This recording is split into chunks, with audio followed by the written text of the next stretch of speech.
Mealybug माहीत नाही, तुम्हाला पावडर मिल्ड्यू माहीत नाही, तुम्हाला डावणी मिल्ड्यू माहिती नाही, पण तुम्हाला आहे ना वानुळा आहे ना पक्का माहीत झाला. वानुळा म्हणजे काय माहिती का, शेतकऱ्यानं शेतकऱ्यासाठी द्यायची गोष्ट आहे.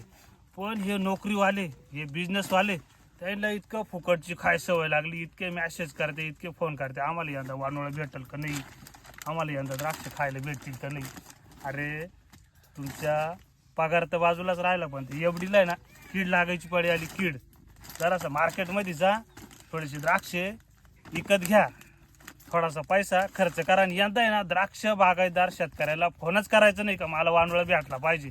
मग हे शिक्षक लोक असू द्या, बिझनेसमॅन असू द्या, कोणीच असू द्या, पोराला सुद्धा म्हणायचं नाही का आम्हाला आहे ना घरून याचं नाही ना 2-4 किलो द्राक्ष घेऊन ये. द्राक्षाची किंमत काय माहिती का, 200 रुपये किलो. 200 5 किलो द्राक्षाची पेटी द्यायची ठरली ना तुम्हाला तर 1000 रुपयाची पेटी तुम्ही द्या का कधी. 10 रुपये जरी पडले तरी तुम्ही खाली उचलून घ्या त्या.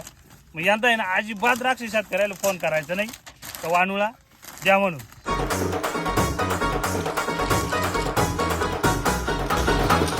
कंप्लेट लाख रुपये हातात येतेच जाते, येतेच जाते, कुठं जातात कोणाला माहिती.